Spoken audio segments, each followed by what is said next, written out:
Thank you so much, Barry and Richard, for joining us today, and I'll pass it over to Lovely. Thank you, Katie. Yes, I'm Barry Clark, lead author of the book about the arts and crafts movement in Manchester. And Richard is with me, who's co-author, and I would always refer to him as the lead researcher. And I'll bring that out as we go through the talk tonight. I'm really pleased to be talking here. I've done this talk in various forms, I think over 20 times now, and it changes each time. And it's changed again tonight, mainly because of the venue. But I'm particularly pleased to be here because it's one of the untold stories of Manchester's history. You know, it really is ridiculous that it's taken until now to get something written about the arts and crafts movement in Manchester. It's lovely to be doing that for Manchester Histories, which are all about bringing to the fore unknown histories of Manchester and its people. But also, I'm really pleased to be here in this place, in this venue, the library, partly because Richard and I have done so much research here for the book, but also because so many items that we illustrate in the book are indeed here in the library's collection. And so tonight I'm going to draw out a bit more about what you can see here and in the surroundings of in relation to the Northern Art Workers Guild. So here we are, here's the book. It tells the story of the arts and crafts movement in Manchester from the 1880s to 1930s. Not something that Richard and I and Stephanie Boydell, our co-author, who works at Manchester Metropolitan University Special Collections, it's not something we intended to do. We had no intention to write a book. We had no intention to write or to do anything about the arts and crafts movement from this period. We started off intending to have an exhibition about the work of the Northern Art Workers Guild. The Northern Art Workers Guild existed in Manchester from 1896 to 1911, 1912. I'm going to take you on the journey about how that didn't happen, but instead something else happened. And I'm going to start off with where I started and then draw Richard in a moment. It started off for me with this particular book, which I found in a second-hand bookshop in Carnforth. If you can read the spine, it says Bookbinding Trades Journal. It's a bound set of the Bookbinding Trades Journal, which is a quarterly magazine issued to the members of the Bookbinding Trades Union. It ran from 1904 to 1914. And the first volume, someone had bound the first volume together, 24 copies of this journal, bound them together, and it's a lovely bit of arts and crafts binding. And I saw this in the second-hand bookshop. I'm an arts and crafts fan. I've been a bookbinder since I retired. I've got to buy it. It's three figures, you know, there's a lot of money for me, but I thought I've got to have it. And the more I looked at it and the more I researched it, the editor of the journal was a man called William Mellor, and all of the beautiful illustrations were actually done by his son, Will Mellor. Now, William Mellor and Will Mellor, at that time, lived in Chawton. I live in Chawton. They lived about 400 yards away from me. They lived on a road that was at that time called Clarence Street, which is just down the side of the Barbican, if you know Chawton, the Polish deli. They lived at number 1 and number 3, demolished now. So I really wanted to know more about William Mellor, Senior. He was a Manchester councillor. He was secretary of Manchester and Salford Trades Council. One could find out about him quite easily because of that. But it was his son I wanted to know more about, Will Mellor, because he did the heading for the journal and 2 or 3 others. He did all of the lovely pen and ink drawings in the journal. These are some of them. He's only 18, 19. I don't think he got the job just because he was the son of the editor. His work was really good. And not only that, he did some fantastic book bindings, and we've got a number of them to see them here. We haven't got this one. This was 1908, Golden Wings. It's a classic arts and crafts book binding, full vellum, which is a type of leather, held together with silk ties that go from back to front, lovely hand tooling, and the whole book is manuscript on vellum pages, 56 pages, all done by Will Mellor by hand. It's a story by William Morris. It's absolutely gorgeous. It was sold at auction in 1958, and the person who bought it then still has it. And I managed to trace her and said, can I come and look at it? And indeed, can I take some photos? And she said, yes, okay. Because otherwise, it was illustrated at the time, but only in black and white. And one has to see it. And at the end, lovely little statement at the end of what's called the colophon at the end of the book, where he says this book, its writing, its gilding, its design, its illumination, and the binding is entirely the work of the hand of Will Mellor, finished in Manchester, 15th of March, 1908. He was coming to the end of his 7-year apprenticeship as a bookbinder. His dad was a bookbinder. His mum was a bookbinder, doing sewing, because that's all they let the women do in bookbinding, folding and sewing. But his mum and dad were bookbinders, so of course Will was going to be apprenticed as a bookbinder. He was, studied at the School of Art and the School of Technology, finished his apprenticeship in 1908, and this was his last piece. So this is in a private collection, but fortunately this is in a public collection. It's here, and it's here tonight. It's ours. It's a lovely vellum binding with, a full leather binding with 2 vellum panels. He didn't just decorate the front, he did the back as well. I mean, it's gorgeous. And it's a collection, it's 2 short booklets. Thank you. It's 2 short booklets, a Brotherhood Treasury and another, both put together by a man called Charles Rowley, who we'll revisit as we go on. Charles Rowley set up the Ancoats Brotherhood. He was chair of the School of Art Committee. He set up Manchester Graphic. No, sorry, he didn't. That's HCD Chawton. So it's two items by Charles Rowley, bound together by Will Mellor. And this was purchased by the library in 1952 or 53. And these are also in the library collection. These are also by Will Mellor. These are here tonight.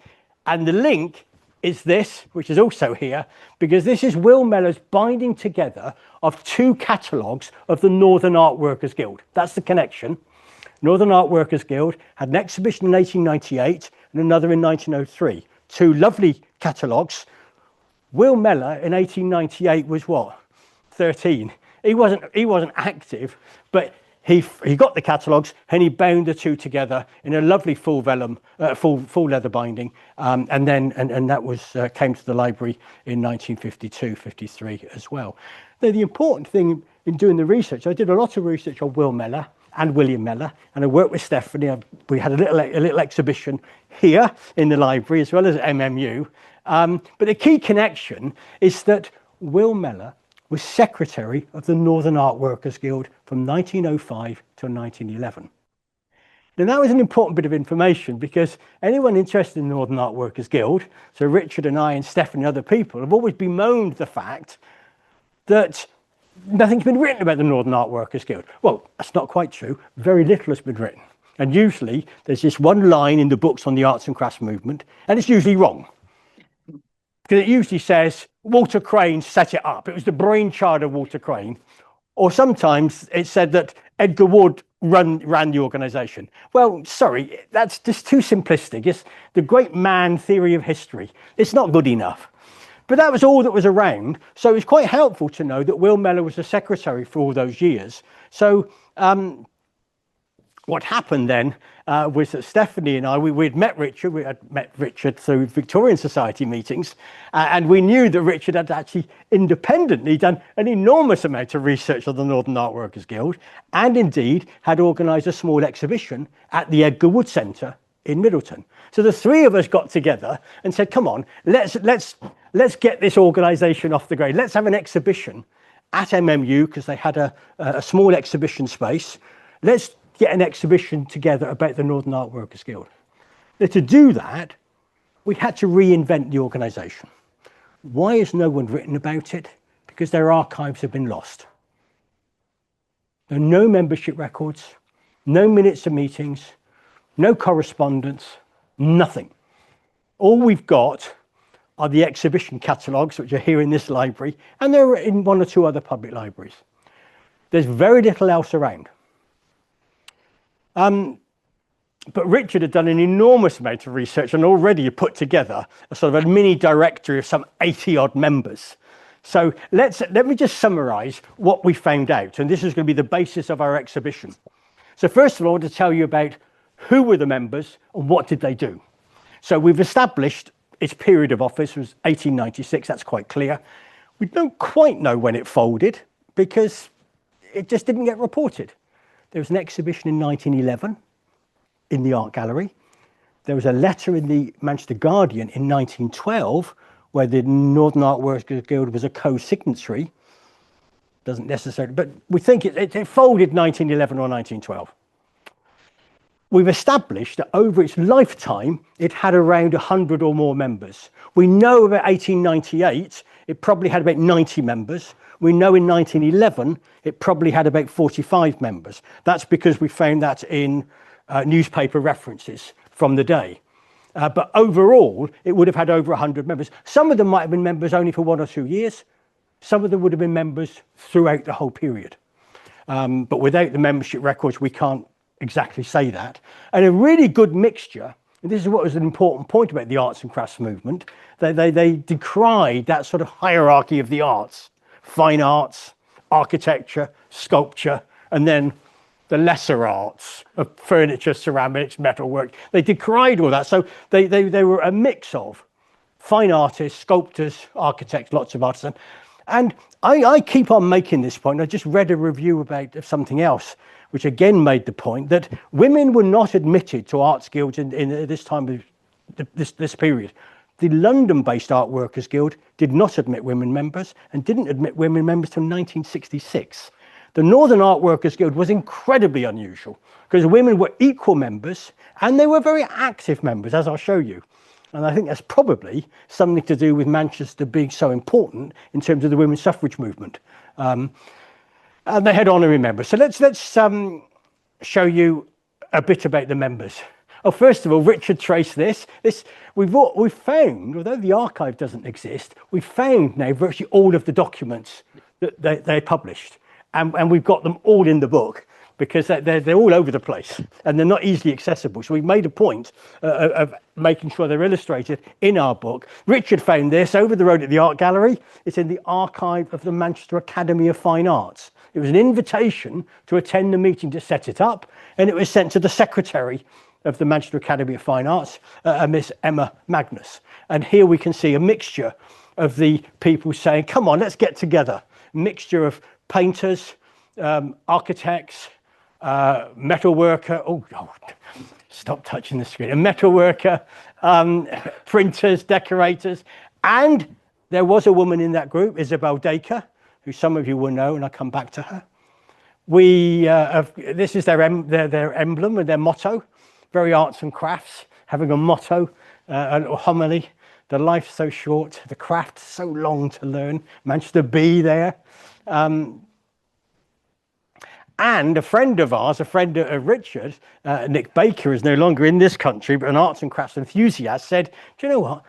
I'm sure I saw on eBay something to do with the Northern Art Workers Guild. I'll look it up. And indeed, he found this on eBay. It's sold on eBay. It's actually the membership card for the Northern Art Workers Guild. It's the only one we've ever found. And it's for another woman member, May Fisher, and I'll tell you more about her. And Richard traced who purchased it, someone in Penzance, and he said, well, May Fisher was a relative of mine, and I've found some of her sketchbooks on eBay, and I'm trying to build up a collection. And he very graciously said, yes, of course, you can use that in your exhibition. So fantastic, we've got the membership card. I'll come back to May Fisher in a moment. Both of these designed by a printer called HCD Chilton, a printer and a graphic designer.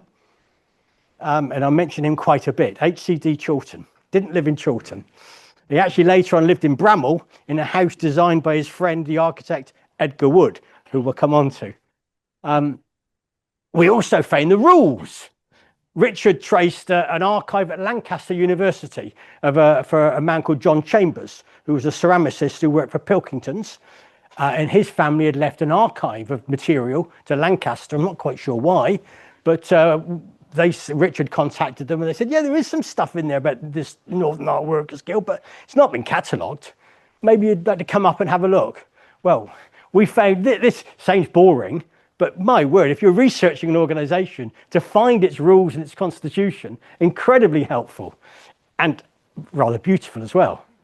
So we found that.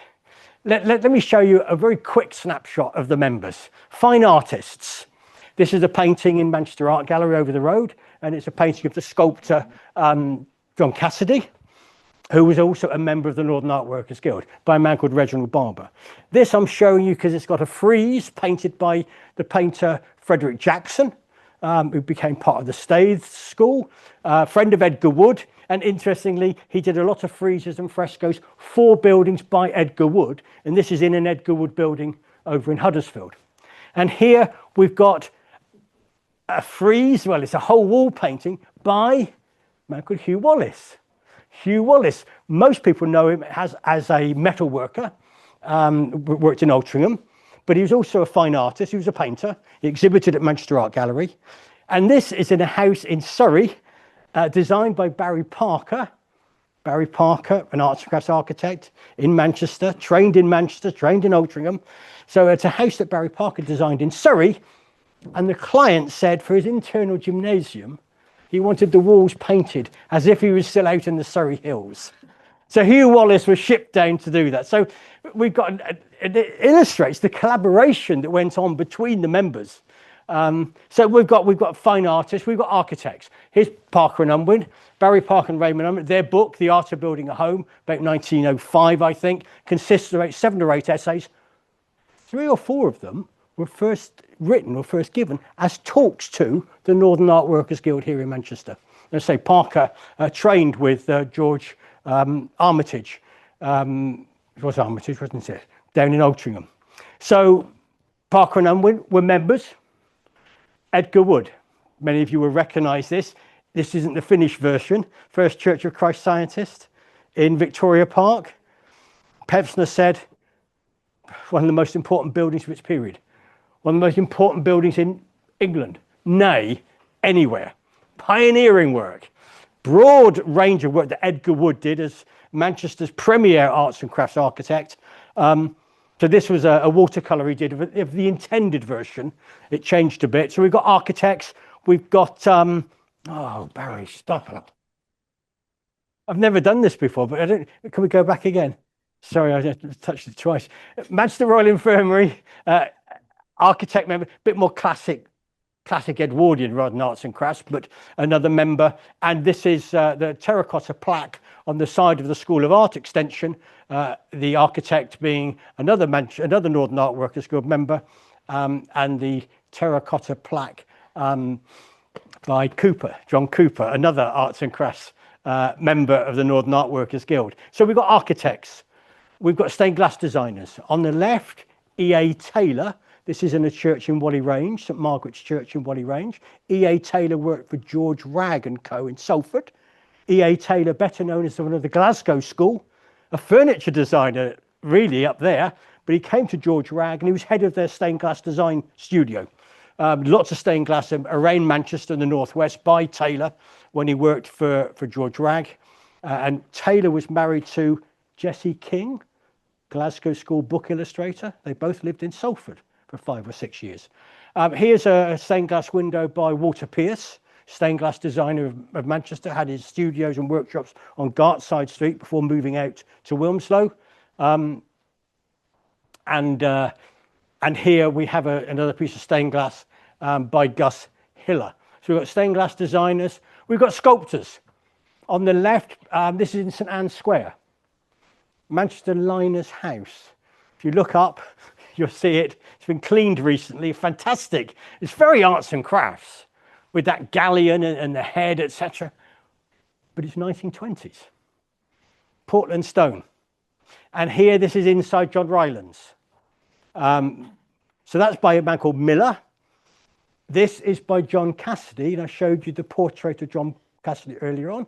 And over there at the back of the library, if we go outside, we'd see that. Another John Cassidy sculpture called Adrift. That's actually a photograph of it when he was at the front of the library over there. It's now around the back when they redid the metro stop. John Cassidy, a sculpture of national importance. Some of you have spotted that sculpture of Edward Colston in Bristol that got toppled into the harbour. Another John Cassidy. He's big. So we've got sculptor members. We've got textile embroiderers, textile workers and embroiderers. Very few people who work for the big cotton manufacturers. Mostly it's hand textiles, embroidered. This is a beautiful altar frontal by a man called Robert Hilton. This is still on view. It was done for Chester Cathedral, and it's still there in Chester Cathedral. Robert Hilton better known as a metal worker, and he later on moved to Keswick to be the head of the Keswick School of Industrial Arts. But this is by Robert Hilton. This is by one of the women members. It's a piano cover by Elizabeth Ellen Houghton. We've only got a black and white illustration for that. And on the left, we've got a banner, which is in the People's History Museum, of course. And this is designed by a man called Richard Waldhead, Dick Waldhead.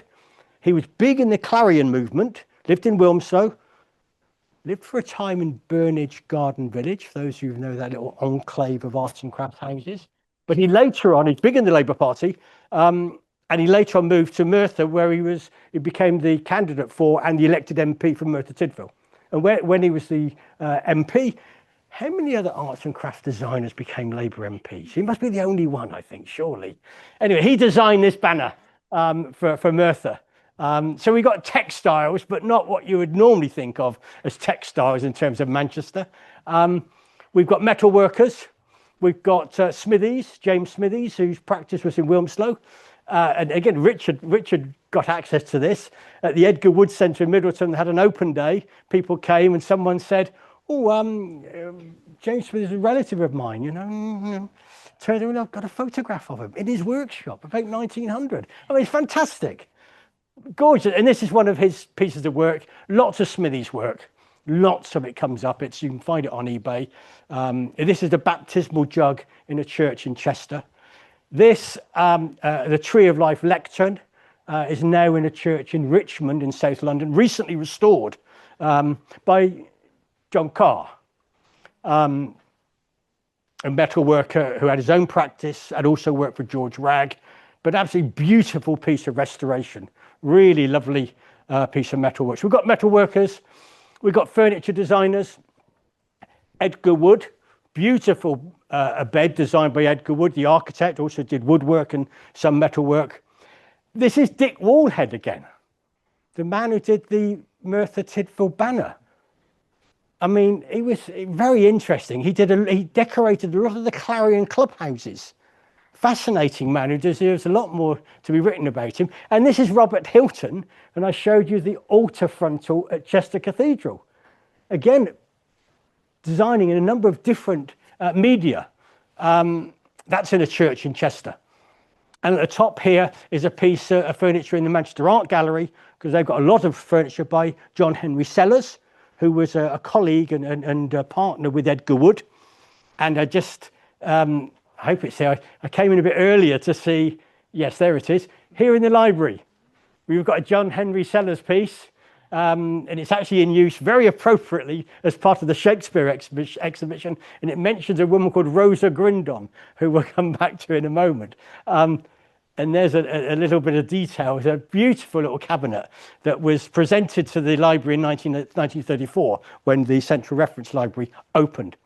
We've got ceramicists. Pilkington's pots on the right.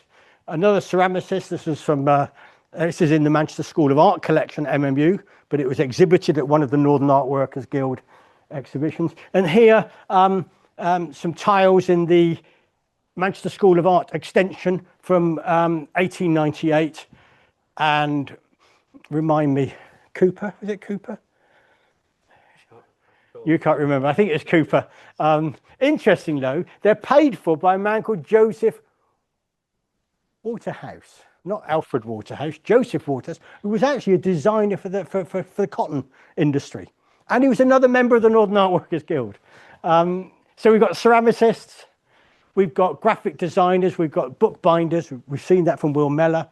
This is the printer's mark for George Faulkner and Sons, big printers in Manchester who did lovely sort of arts and crafts type stuff, as well as mainstream printing.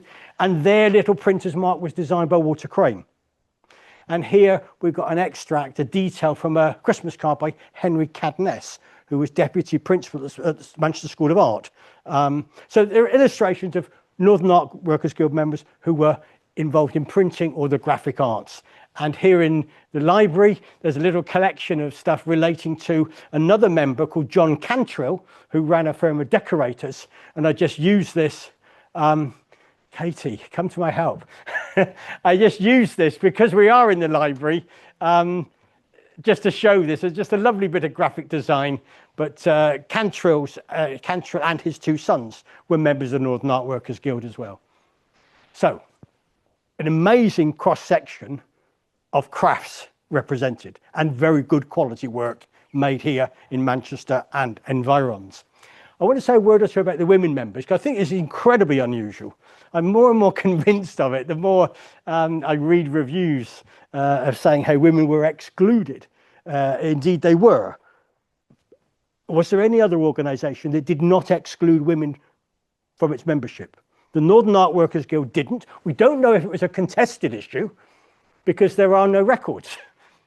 Certainly the press didn't report it in a contentious way. The Manchester Guardian simply said at the inaugural meeting there were men and ladies. They didn't refer to them as women. There were men and ladies present. And indeed, Isabel Dacre is probably quite important to all of this. A painter. This is her, painted by a friend, Annie Swinnerton, who was also a painter from Manchester. Manchester Art Gallery had a big exhibition about her a few years ago. So this is painted by Annie Swinnerton. And indeed, Annie Swinnerton and Isabel Dacre have been very active in the 1880s to get the Manchester Academy of Fine Art opened up to women. And she was very active in the women's suffrage campaign. And this is one of her paintings of Lydia Becker, who is one of the other big names in women's suffrage. And this is another painting by Isabel Dacre. So Isabel Dacre, she was on that list of signatories inviting people to come and form the group. She was on the committee. And not only that, she was the first treasurer. And she was the treasurer for 4 years. So we're not talking about token membership, we're talking about quite active membership by women members. And here's another woman, Elizabeth Ellen Houghton. This is a painting, she's a painter, a book illustrator, a poster designer. This is her own painting of herself, photograph of her later on.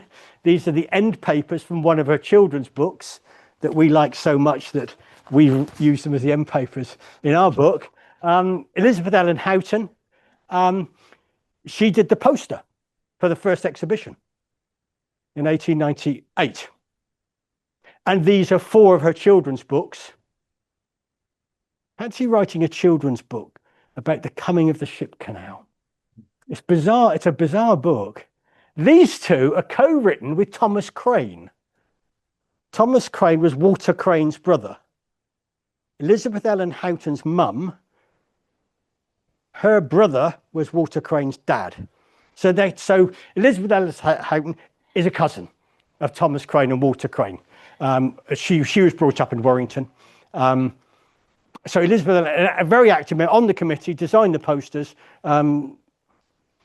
There's May Fisher again. She's the one whose membership card we found.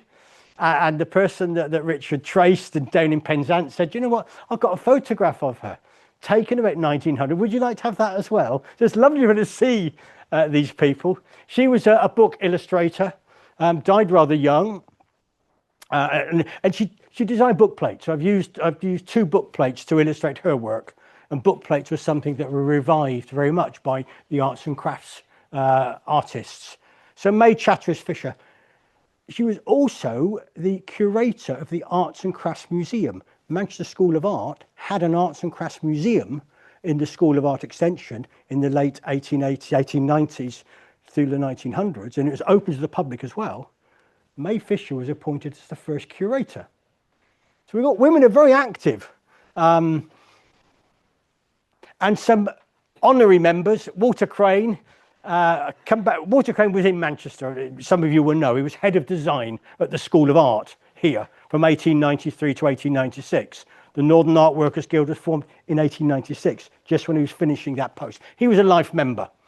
Lewis Foreman Day, another big name in the arts and crafts movement, textile designer, amongst other things, wrote 10, 12, 15 books on design, design for textile firms up here, as well as other work. Robert Anning Bell, a painter, a book illustrator, stained glass designer. He was an honorary member for life. He spent 6 years as head of the School of Architecture and Design in Liverpool, certainly around the time when the Northern Art Workers Guild was formed. And here, there are only 2 Manchester people who are honorary members, Charles Rowley and Frederick Shields. Charles Rowley, I mentioned earlier on, set up the Ancoats Brotherhood, chair of the School of Art Committee. a Labour, nay, socialist councillor, friend of William Morris, friend of Walter Crane. He was a big link between the Manchester arts and crafts people and the big names. And he ensured all of the big names were in Manchester. William Morris came to Manchester at least once a year to talk at the Ancoats Brotherhood, and often more frequent than that. A picture framer by trade. He was an honorary member on and off. And there he is in his garden with his friend Frederick Shields. Frederick Shields being sometimes referred to as Manchester's pre-Raphaelite, a painter, a stained glass designer, a book illustrator, and for a time lived at Ordsall Hall in Salford. So there they are, conversing in the garden of Charles Rowley. So a number of honorary members. Robert Anning Bell designed the Shakespeare window here when the Central Library opened in 1934. He had just died, actually. I think he died in 1932. He designed the Shakespeare window. And who paid for it? Rosa Grindon. And some of you will have noticed there's a lovely little bronze plaque on the ground floor.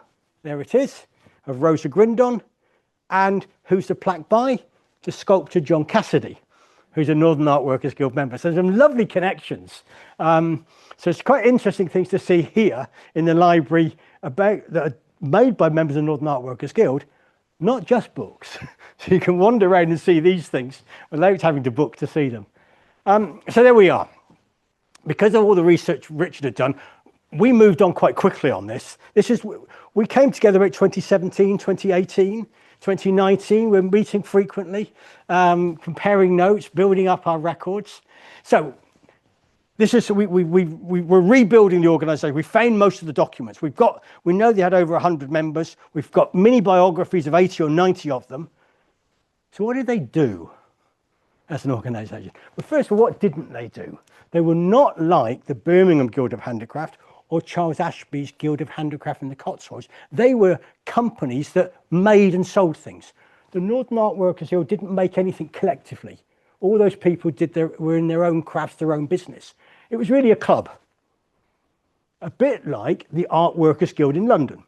People came together in those rather grand terms for fellowship and learning, to share their craft, to be with like-minded people.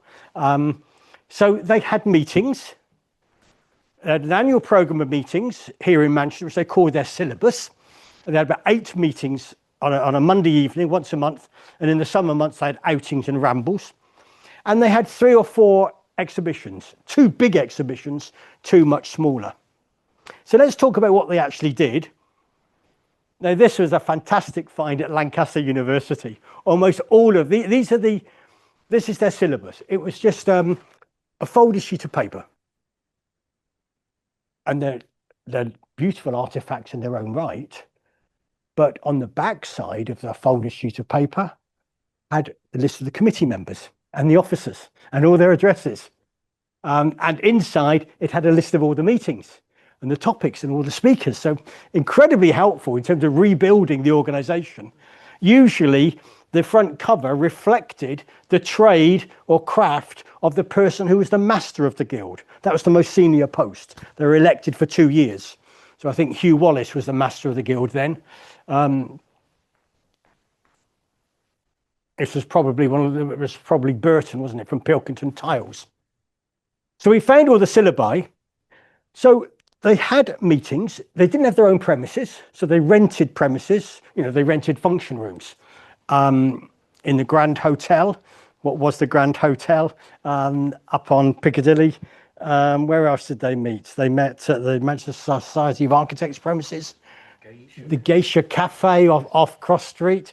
So they met in function rooms, and a lot of the talks were given by their own members, but they had invited speakers, and the great and the good came to Manchester to talk to the Northern Art Workers Guild. And when they came, they were invited to sign in this wonderful book. This is absolutely fantastic. Can I just look at it for real? This is another binding by Will Mellor. It's a full vellum binding with silk ties going through and holding it all. There's the frontispiece all done by hand. If you look very closely, there's a little bit of decoration there in pencil. It's almost as if it's unfinished. And then these are vellum leaves. Then we've got all of the signatures of the visiting speakers. It's a fantastic document, which I hope the library now realises just how important it is, because it really is a fantastic document by Will Mellor. He must have done this after the Guild had been meeting, because he was a secretary of 1905, but he certainly wasn't a member in 1896. He was only 11 years of age. So he must have put this together later. There's the frontispiece. And then there's all the signatures. And some of the people who came to Manchester were, well, you'll recognise some straight away, won't you? Charles Rennie Mackintosh. Can't remember which meeting it was that he came to, but he was in Manchester talking about his work and his approach to work. Now, I said the Art Workers Guild in London would not admit women members. Manchester had women members. So May Morris, William Morris's daughter, could not be admitted to the Art Workers Guild in London. But she was the first woman invited to talk to the Northern Art Workers Guild. And maybe she came to talk to the Guild about embroidery in 1899. And I just wonder if that spurred her on, because she formed the Women's Guild of Arts in London in 1906. And I just wonder if her presence in Manchester, where women were equal members, maybe not. May Morris was here. Silversmith from Sheffield. Omar, not Sharif, Omar Ramsden. Omar Ramsden, born in Sheffield, trained in Sheffield, silversmith, working in London. He came. And this very elegant woman is Jessie King, the Glasgow School book illustrator, book designer. And she had married E.A. Taylor, and they were living in Salford. She came to talk about book illustration. And in the centre, I've used a book plate by a man called E.H. New. E.H. New was a book illustrator, book plate designer, based in Evesham, taught at Birmingham School of Art. Instead of having a photograph, I've chosen one of his book plates because it's a book plate for Beatrice Alcock. And Beatrice Alcock was a member of the Northern Art Workers Guild. So lovely connections. So we had external speakers who came to Manchester to talk.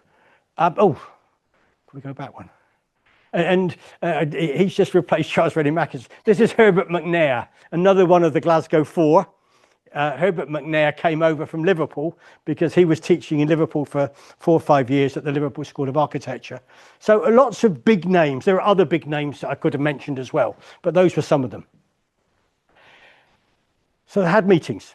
The other big thing they did was they had selling exhibitions. A lot of the members ran small businesses. They weren't Oxbridge, like a lot of the Art Workers Guild, a lot of the big names and the architect were Oxbridge people. These were working people. They needed money. They needed to sell their stuff. So they had 3 or 4 exhibitions. The first one in 1898, this is the cover, designed by H.C.D. Chilton again. There's his mark. A printer by trade, but a graphic designer as well. An absolutely gorgeous document you've got over here. And H.C.D. Chilton, there are about 8 essays. And H.C.D. Chilton did little graphic vignettes for the introduction to each of the essays. It's a beautiful bit of arts and crafts printing in its own right, from 1898. These exhibition catalogues invaluable to us because, sadly, they weren't illustrated. So we didn't get any pictures of any of the items, but all of the exhibits were listed and described, and all of the exhibitors were listed with their addresses.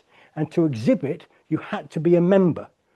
So it helped us rebuild the organisation of who were the members. The next exhibition was in 1903. Edgar Wood designed the cover. Here it is, EW. This was the first time we saw a colour version of the emblem, 1903. That was at the School of Technology, which later became UMIST and now part of the University of Manchester. And then there was a smaller exhibition. There was a very small exhibition in 1907. Doesn't really merit being called an exhibition. But then they had one in 1911. It wasn't a standalone exhibition. It was part of a broader exhibition at Manchester Art Gallery. And they had one room. And Will Mellor designed the cover. And we've used that as the cover for our book in the same way that we've used part of the poster that Ellen Houghton did as part of our rear cover. So 3 exhibitions. Three, two big exhibitions, then the 1911 one, and then a much smaller one in 1907. So where do we get to at the end of all that? This is about 2019, 2020. We recreated the organisation. We're feeling quite chuffed with ourselves.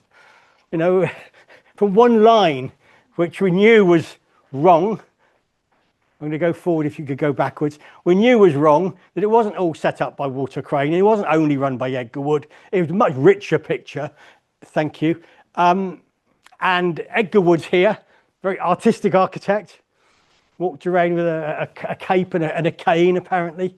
If only we had a picture of HCD Chorlton. We cannot find a picture of him anywhere. So in the end, we've put his a book plate, which he designed for the Graphic Club. I'm looking over here because Jane is president of the Manchester Graphic Club. It still exists. It used to meet at the Athenaeum. The Athenaeum now, of course, part of Manchester Art Gallery. So HCD Chorlton helped set up the Graphic Club, which is celebrating its 150th anniversary this year. And he designed their book plate as well. So we'd love to find a photograph. And I'm sure you'd love to find a photograph of HCD Chorlton. Just cannot find it. I think he's a linchpin, personally. We don't say this in the book because we haven't got the evidence. But, you know, the Guild folded in 1911, 1912. HCD Chorlton retired in 1912 and moved away. I don't know. He was always a committee member. He was master of the Guild, he was secretary, he was treasurer, he printed all the publications. The other two people who are important, Henry Cadness throughout, deputy principal at the School of Art, later acting principal. And from 1905 or 1906 onwards, Will Mellor, who I've mentioned already, that he was much older then, he was about 40 years of age then. So there we are, 2019, 2020. Wow, we've got as far as we think we're going to get. We've got a date. Stephanie works at MMU. They've got a display exhibition space. Said, yeah, I've got you in the calendar. We've got a date to open. I think it's going to be September 2022. She'd given us the size of the cabinets. We'd started allocating responsibilities. We're going to do it. What's he doing here? I tell you what, I love that. Replacing Boris Johnson by William Morris just by touching it. Of course, the significance wasn't Boris, was it? The significance was the mask. Yeah. So we were all ready to roll. March 2020, COVID. Exhibition gets postponed. Exhibition schedule at MMU gets abandoned. And we have a pretty awful COVID, really. Well, we didn't personally. But our project had an awful COVID because we lost it during COVID. We lost our project, we lost our exhibition. And indeed, by the time there's any clarity, MMU had moved on. And indeed, the very building it would have been in is coming down, isn't it? MMU Library's coming down, going to be rebuilt. We lost our exhibition. And it took us a while to, you know, think, well, come on, we've done so much research. We can't let this disappear. We can't. So around 2021, early 2022, we said, you know, let's just write it up as a pamphlet. We've got to get this information out there. So we started doing that. And of course, started to realize that the Northern Art Workers Guild is a bit niche, isn't it? We thought we need to put it in context. Not the arts and crafts movement nationally, because there's plenty of books on the arts and crafts movement nationally. But where is there a single article in a journal anywhere about the arts and crafts movement in Manchester? So we said, come on, let's put it in the... What else was going on in Manchester? Was it only the Northern Art Workers Guild? No, it wasn't. And if you're going to think about the arts and crafts movement, you think, well, did William Morris play a part? Was he in Manchester? Some of you will know this plaque that was, until 2 years ago, up on a building in a small industrial estate in Sharston, Longley Lane. And it comes from a firm of printers called William Morris Press, who were based at Gartside Street in Manchester. And when they moved out to a new unit in the 1920s, they took their plaque with them. It's disappeared. I don't know. We haven't knocked on the door to ask what's happened to it. But I use that as an introduction to William Morris because William Morris is a key presence in Manchester. He first came to Manchester in 1857 for Manchester's Art Treasures exhibition. out at Trafford Park. Still the largest temporary exhibition of art held anywhere, full stop, anywhere. He came to that in 1857. I don't know what he thought about it. We know he went to the 1851 Great Exhibition in London and thought it was dreadful. We don't know what he thought about the 1857 exhibition.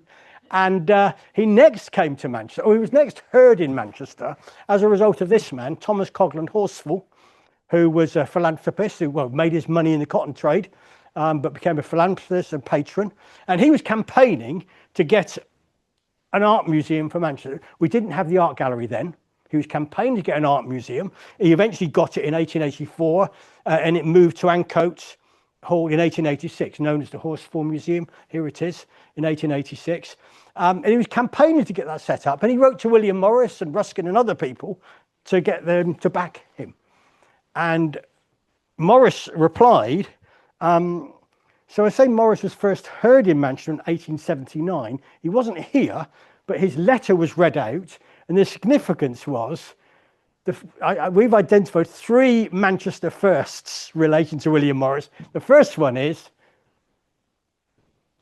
that famous phrase was first ever heard here in Manchester.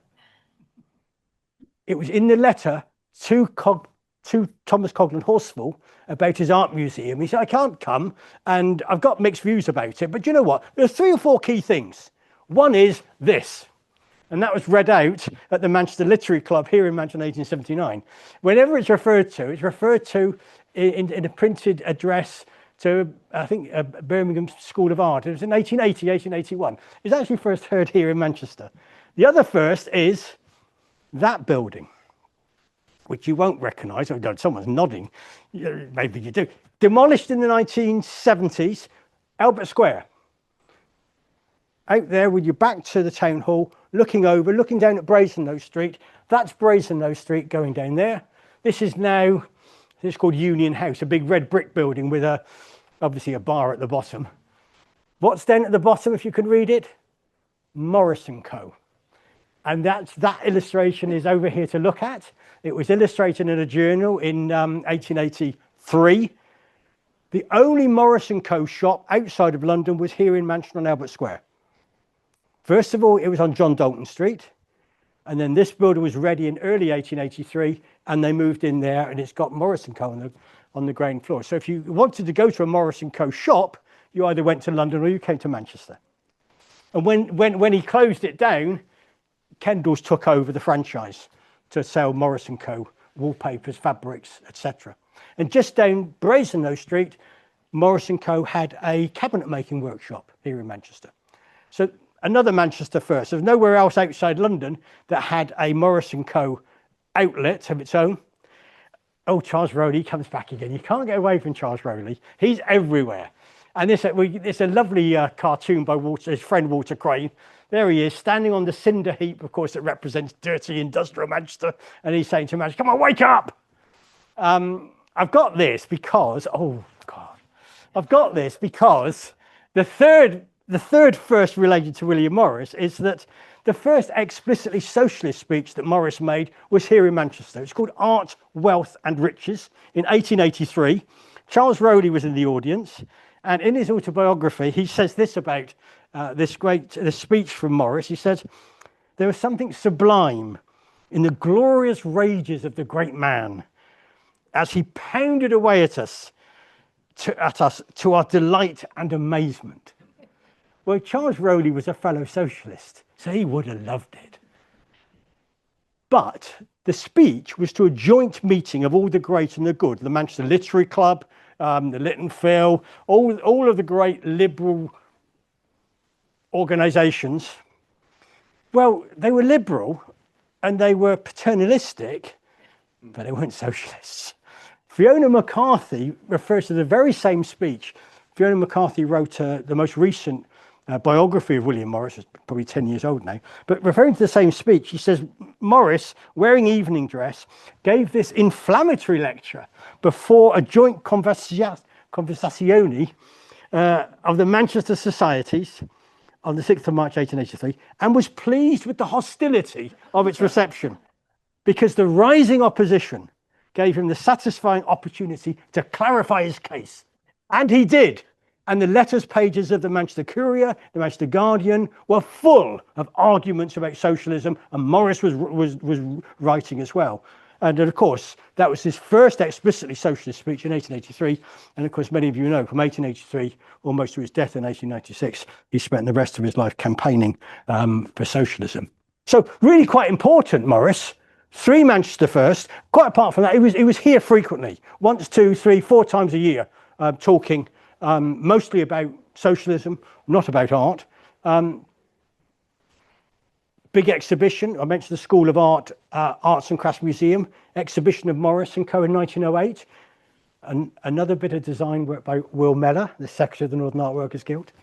Possibly one of the first retrospective exhibitions of Morris and Co.'s work in 1908. Other things that were going on, and we've got these here. Manchester Art Gallery, before the Northern Art Workers Guild was formed, had held their own exhibitions of arts and crafts work, one in 1891, one in 1895, really substantial exhibitions and very substantial catalogues. But the only catalogues I've been able to trace anywhere are the ones here in the library's collection. And one of them's on show over there. I've also mentioned Walter Crane, friend of William Morris, big name in the arts and crafts movement, as an illustrator, as a painter, as an engraver, as a designer, and as the go-to man for graphic design for the socialist movement. Charles Rowley, when he was chair of the School of Art, tried to persuade Walter Crane to come and be the new principal. And Walter Crane said, no, I've got far too much on, no way. And Rowley, so he said, but what I will do is I will send you a package of suggestions about how you need to run the School of Art to make it more appropriate and helpful for budding artists and craftsmen and women, etc. And Rowley said, well, that's all very well, but no, come on. I want you here. We need you. And eventually Crane gave way and said, okay, I'll come, but I'm not coming full time. So they created this job of head of design. So Walter Crane was here from 1893 to 1896. 1 week a month. And after 3 years, he said, no, I've got other things to do. I think he'd just been offered the job as principal of the Royal School of Art, and lots of other things. But there's lots of stuff going on. There's the Clarion newspaper. Lots of people know about the Clarion newspaper, the Clarion cycling clubs, the Clarion vans. What about the Clarion Guilds of Handicraft? Not so well known, but they're in towns all around the country. And they had 1 or 2 national exhibitions, and they had a very big national exhibition here at the Athenaeum in 1904. Big exhibition of arts and crafts work. Lots of Northern Art Worker Guild members exhibited there in 1904. And not long after that, in 1908, we had the Clarion Cafe. Wonderful arts and crafts cafe on Market Street. Now replaced by H&M clothing store. Came in 1908. What puzzles us is that we know that the entrance road with this lovely galleon is believed to be by Walter Crane, but internally there's friezes by Bernard Slay, a Birmingham arts and craftsman. There's lots of Morris & Co furniture. It's fully arts and crafts in the interior, 2 floors, all designed by Birmingham architects and Birmingham craftsmen. Now, why didn't Robert Blatchford use any of the Manchester people? Why was it that none of the Northern Art Workers Guild meetings were ever held in the Clarion Cafe? And the Clarion Cafe was booked out to clubs that had their meetings there in the evenings. Don't know. Probably never know. As we're here, and as they've got it out, we can't resist to show it. When the Clarion Cafe opened, the directors commissioned this bound volume of lots of photographs of the interior. And there it is. It's a leather and vellum. Lovely decorative tooling in the middle. Let's enlarge that. Gold tooling. That too was bound in Birmingham. Big arts and crafts bookbinder, Frank Garrett, who taught at Birmingham School of Art. Lovely address, basically saying, this is for you, Robert Blatchford, because, God, you've done a great job at getting this cafe opened. Lovely bit of arts and crafts work. And there's some of the photographs which you can see bigger for real over there, but it's a lovely piece of work. So that's here as well. I was just stunned when I was doing the preparation. There's so many things that relate to the Northern Art Workers Guild that are here in the library, either in book form or is it in sculpture and furniture, etc. So, shouldn't have done that yet, but never mind. So what we said, if we're going to write it up, we need a scene setting chapter. So there's a lot more in the first chapter. I've got to stop, haven't I? There's a lot more in the first chapter, but because we really wanted to just tell the bigger picture, if we're going to do it, and it's never been told before, let's try and do it reasonably thoroughly. So chapter 1 is quite a long essay about all the different aspects of arts and crafts in Manchester. And then we get on to the Northern Art Workers Guild, chapters 2, 3 and 4. And chapter 3 has got 90 mini biographies that Richard has largely researched and written. Then what happened after? It collapsed in 1911 and 1912. And a lot of people say, well, the arts and crafts movement died in the First World War. Well, I don't get it, actually. If you think about post-First World War, there's still lots of arts and crafts work going on. There's lots of arts and crafts architecture and buildings. Printing, hugely influenced by Kelmscott Press and the arts and crafts printers. Lots of embroidery. War memorials. After the first, loads of them, classic arts and crafts. So what happened in Manchester after the First World War, after the Northern Art Workers Guild was folded? Well, two key organisations were formed in Manchester. One was the Design and Industries Association, the DAA, formed in London in 1915 by lots of the arts and crafts people. William Letherby, lots of others. Many people, William Morris himself has said, the problem with a lot of our work is I'm constantly catering to the swinish luxury of the rich, because only very rich people could afford handmade stuff. And lots of the arts and crafts people were saying that's a huge problem. We want everyday objects to be well designed and be attractive and beautiful. So lots of the arts and crafts people set up the DAA to try to make everyday objects affordable and attractive. Their motto was lovely: nothing need be ugly. But what's interesting is that Manchester's DAA branch was formed in 1917, and it was the largest and most active branch outside London. Lots of exhibitions showing people, in the art gallery quite often, showing people good quality furniture, printing, ceramics. But also there was the Red Rose Guild, formed in 1921 by Margaret Pilkington. Both organisations, founding members consisted of people who were active in the Northern Art Workers Guild. So there was a great continuity. We go into the detail in the book, their names, etc., but I can't do that now.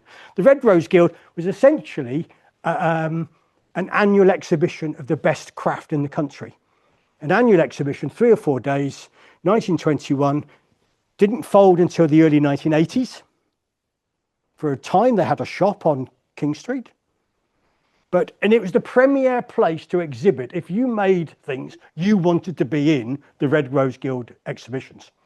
So field of furniture that I know about, for example, Gordon Russell came up. They wanted a place. Edward Barnsley, the furniture maker. Stanley Webb Davis from Windermere. But in ceramics, Bernard Leach, William Staithe Murray, all the big makers in the interwar period came to exhibit at the Red Rose Guild. So actually, Manchester was really active in arts and crafts work in the interwar period. So we do that as well. We finish up going up to the 1930s. Those, all of this in the interwar period, very much supported by the art gallery. The curator there, a man called Lawrence Howard, bought from, as well as supporting the DIA and the Red Rose Guild, they hosted a lot of the exhibitions at the art gallery, and they bought, because Howard built up what's known as the industrial art connection at the art gallery. So art isn't just paintings and pictures on walls. Art is also about ceramics, textiles, furniture, built up a very big collection. So, well, we never got our exhibition at the Northern Art Workers Guild. We did something that I think neither I nor Richard or Stephanie would have had the gall to think we could have done. We certainly wouldn't have been anywhere near this ambitious at the beginning, but somehow it grew, and in the end we managed to actually tell an untold history of Manchester about art and design from 1880s to 1930s. Thank you very much.